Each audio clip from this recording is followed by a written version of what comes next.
Welcome back to more GA. And for a moment, I'm stuck there in my words, but welcome back to more GA 2023. On the 23rd of October, we have got 2 days left and we are enjoying this broadcast together with you. I hope that you are watching us.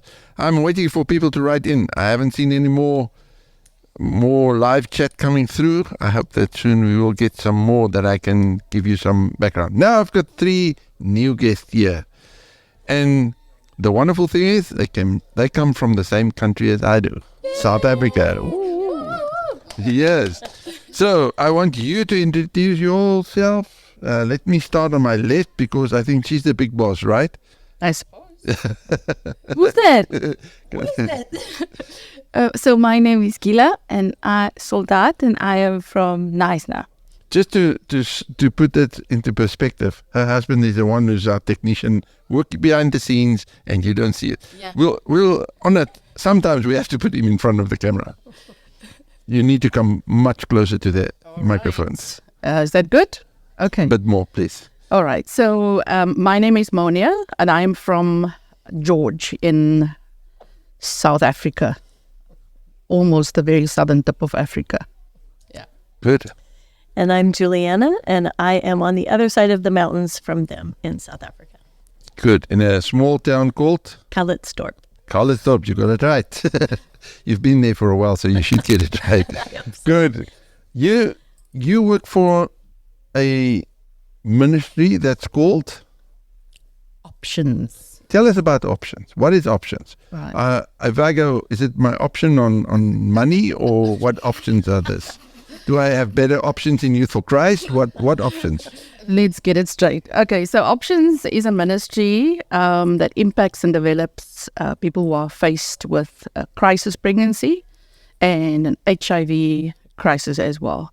So when a person or a couple finds themselves in a crisis pregnancy, they need to make decisions. They have options, obviously. So we provide counseling and all sorts of support that's connected to the counseling in terms of what the person decides about their pregnancy. So we have support groups, and we, especially for the youth, it's so important that we continue to support them because it's very difficult. Lots of pressures that they're facing, lots of emotions,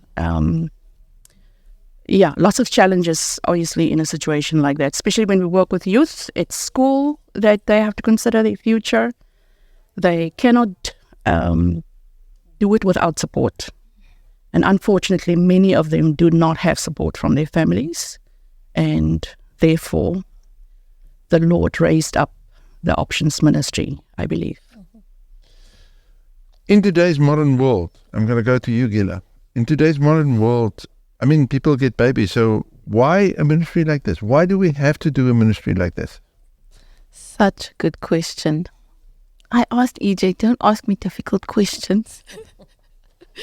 So, yes, as much as we would like to think there's so much support out there, like Monia said, the teens don't necessarily experience that kind of support at home. They are already, majority of them are already in poverty. So they need that extra support to get out of that kind of cycle and to equip them with the necessary skills to ensure that their next generation doesn't end up in the same cycle that they are in right now. How do we help people that are in this? Well, let me put the question first, difficult, before we come to that one. Christian, how do you bring Christianity into this? Because we're helping people. Are we telling them about Jesus or not? Definitely. But more importantly is first to just listen to where they're at and where they're coming from, and help them for us to really understand what are the pressures behind their challenges. Why do they feel like they must choose something else besides raising a child or giving the child up for adoption, maybe abortion? They feel strongly that abortion is their only answer. So yes, Christ is the answer, but we also want them to know that we are just there to listen to them And through listening to them, through them here having a warm, caring heart, they feel that support, even though they don't know it yet. And then they are more willing to make better decisions, and to rather than base their decision off of the strong emotions, they're going to base their decision off of thinking it through and working through the options that we do help them understand. A girl walked into your center, Monia. She's pregnant. She thinks she's pregnant. Tell me the process. How do you help them? Right. So obviously, a girl will be assigned to a counselor. And the first thing, if she doesn't know yet, is to do a pregnancy test. And you do it at your center? We do it at our center. And then from there on, we will listen to her pressures, listen to her feelings, listen to what it is that's driving those feelings. And as Juliana said, many of them are considering abortion at that point. And the type of counseling that we do is really a non-directive, a non-manipulative kind of counseling, because it's not our job to make decisions for people. We're there to listen and to love them through the process and help them to make a good decision.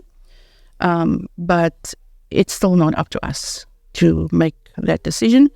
And once is, for instance, if a young person decides that they would have that baby, then we would then expose them to the other support structures that there is, such as the pre and postnatal care, helping them to really starting to love that unborn baby through the attachment process, through helping them to understand what a healthy pregnancy is all about.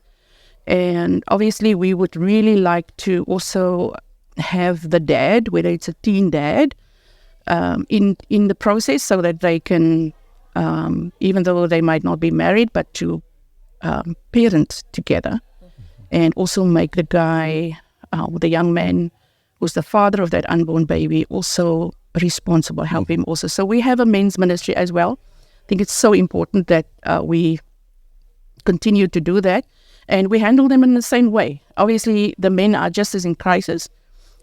They won't know what to do. So providing that counsel for young men is also vital in a situation like that. And then we also invite them to the teen parents groups, where we teach how to be a good parent, how to be a responsible parent, but also remembering that they're still teenagers.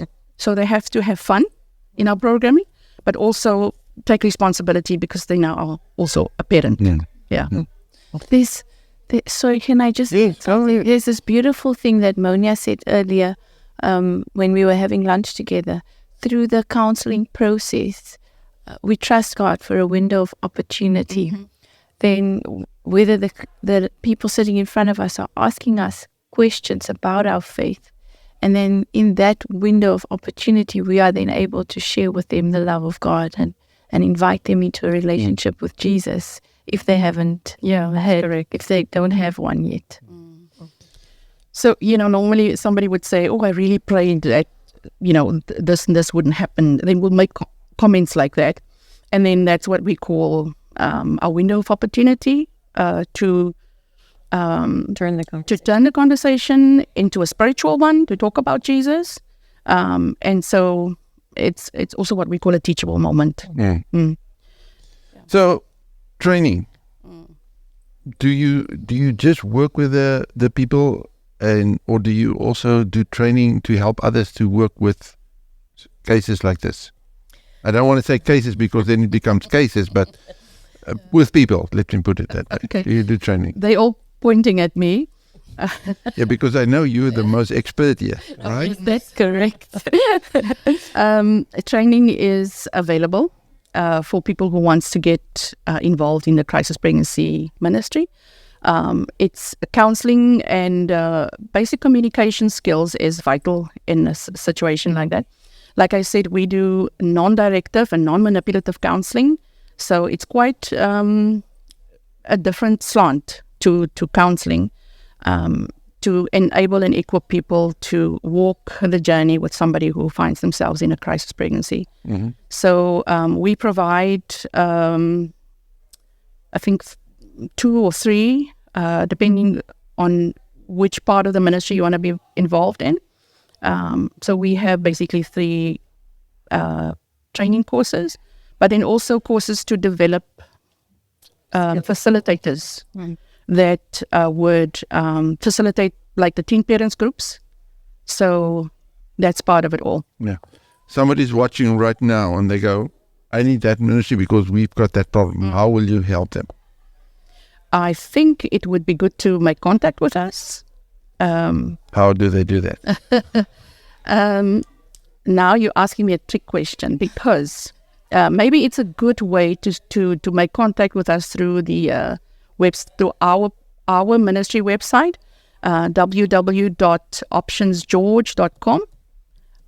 They can go onto our website and they will obviously find all the details there and all the different branches of the ministry, and we can take it from there.